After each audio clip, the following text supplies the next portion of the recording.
पत्थर में एक ही कमी है कि वो पिघलता नहीं, लेकिन यही उसकी खूबी है, वो बदलता भी नहीं। साल 2009 ने देश में कई अहम बदलाव देखे, कुछ अच्छी तो कुछ बुरी घटनाओं के साथ इस साल कई ऐसी घटनाएं भी हुई जिनका ऐतिहासिक महत्व है, तो कई ऐसी घटनाएं भी रहीं जिनका असर कुछ समय के लिए ही रहा, फिर भी इतिहास में उन्हीं घटनाओं को जगह मिलती है जिनका महत्व अधिक होता है। इस लिहाज से इस साल की सबसे महत्वपूर्ण और सबसे बड़ी घटना रही यूपीए सरकार की सत्ता में दोबारा वापसी की। इस साल वैज्ञानिक क्षेत्र में भी बहुत सी उपलब्धियां भारत के नाम रही। शिक्षा के क्षेत्र में भी देश प्रगति कर रहा था। नमस्कार, आजादी के अमृत महोत्सव पर इनसाइड लाइव की स्पेशल सीरीज 75 साल की 75 कहानियां देख रहे हैं आप, और मैं हूं आपके साथ कोमल। आज कहानी साल 2009 की। साल 2009 में हुए लोकसभा के चुनाव के नतीजे 1977, 1984 या फिर 1989 की तरह ऐतिहासिक तो नहीं रहे, लेकिन इन नतीजों ने छोटी छोटी कई इबादतें इतिहास के पन्नों पर दर्ज की। 2009 लोकसभा चुनाव में कांग्रेस पार्टी ने सबसे ज्यादा सीटें जीती। भारत में उदारीकरण के जनक रहे मनमोहन सिंह दूसरी बार प्रधानमंत्री बने। सोनिया गांधी के पीएम बनने से इनकार करने के बाद साल 2004 में मनमोहन सिंह ने पहली बार प्रधानमंत्री पद की शपथ ली थी। 2009 के 15वें आम चुनाव में कांग्रेस ने 206 सीटें जीती और भारतीय जनता पार्टी के खाते में सिर्फ 116 सीटें ही आई। एनडीए फिर से सरकार बनाने में विफल रही। कांग्रेस ने यूपी में 21 सीटें जीती, जबकि भाजपा के खाते में सिर्फ 10 सीटें ही आई। 2009 के लोकसभा चुनाव में सीपीआई ने 56 प्रत्याशियों को मैदान में उतारा और इनमें से सिर्फ 4 उम्मीदवारों ने जीत दर्ज की। सीपीआई ने एक सीट ओडिशा और तमिलनाडु से जीती, जबकि बंगाल से पार्टी के खाते में 2 सीटें आई।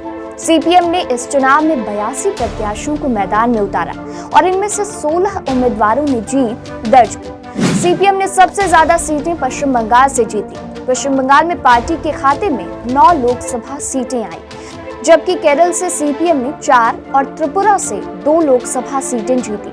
वहीं तमिलनाडु से पार्टी ने 1 ही लोकसभा सीट जीती। लालू प्रसाद यादव, रामविलास पासवान और मुलायम सिंह यादव को दरकिनार इसी साल ने किया।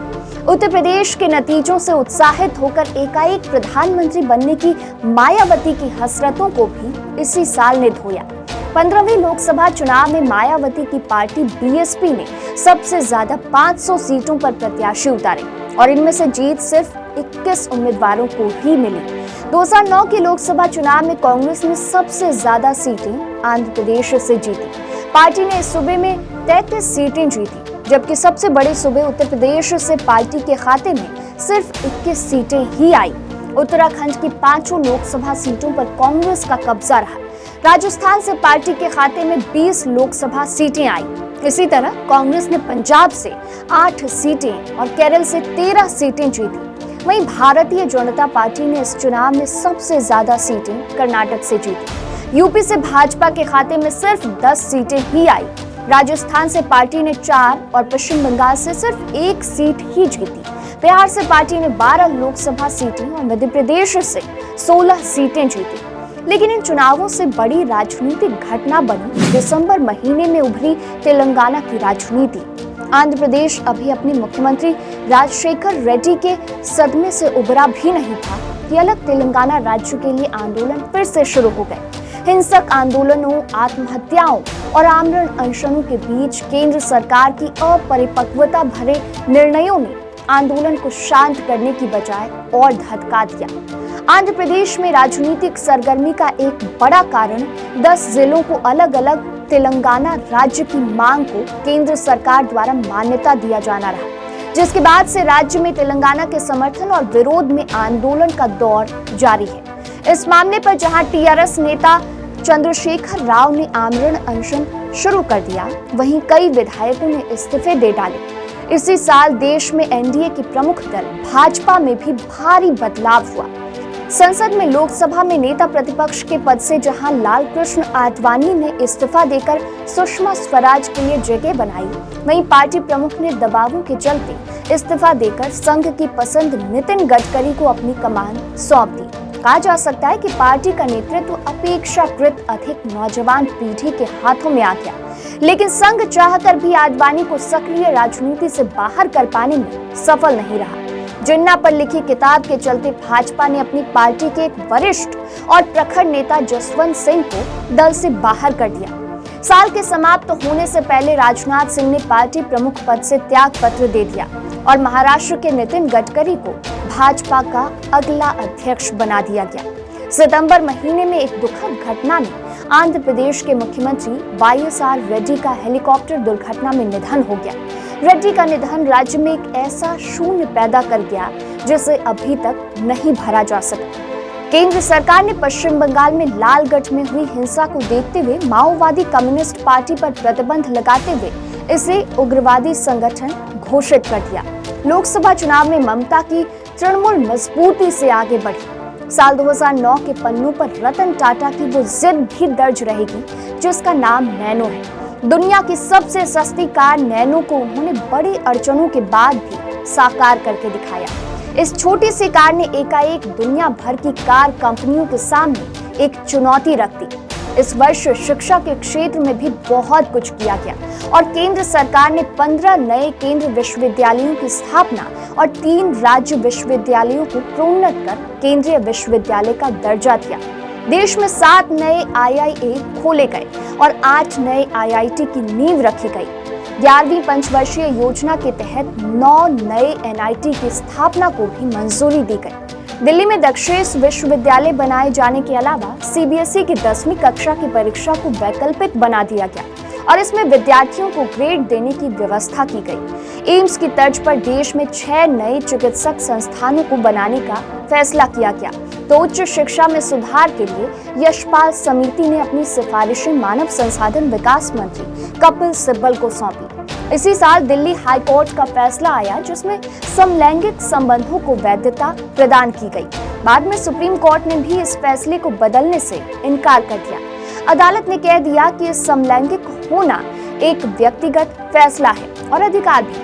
भूलना नहीं चाहिए कि इसी समय में अदालतों ने बिना विवाह के साथ रहने यानी लिव इन संबंधों को भी गलत मानने से इनकार कर दिया। उसने ऐसे रिश्तों में लड़की को पत्नी की तरह अधिकार देने की भी वकालत की। देश ने विज्ञान के क्षेत्र में नई उपलब्धियां हासिल करते हुए इसी साल रडार इमेजिंग सैटेलाइट वीसैट-2 और समुद्र निगरानी उपग्रह ओशनसैट-2 को सफल परीक्षण किया।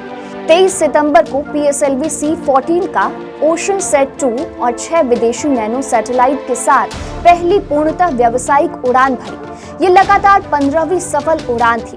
हालांकि चंद्रयान 1 का अगस्त 2009 से इसरो से संपर्क टूट गया, लेकिन इससे पहले इसने 312 दिनों तक चंद्रमा की कक्षा में रहने के दौरान 3400 से अधिक चक्कर लगाए और पृथ्वी पर जो आंकड़े भेजे उनसे साबित हुआ कि चंद्रमा की सतह पर पानी मौजूद है।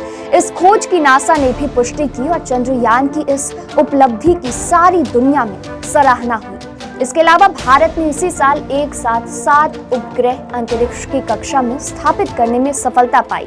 बढ़ते आतंकवाद और देश की सुरक्षा को मजबूत बनाने के लिए राष्ट्रीय जांच एजेंसी NIA का गठन किया गया, जो कि देश में FBI की तरह देश की संप्रभुता और एकता से जुड़ी चुनौतियों की जांच करेगी।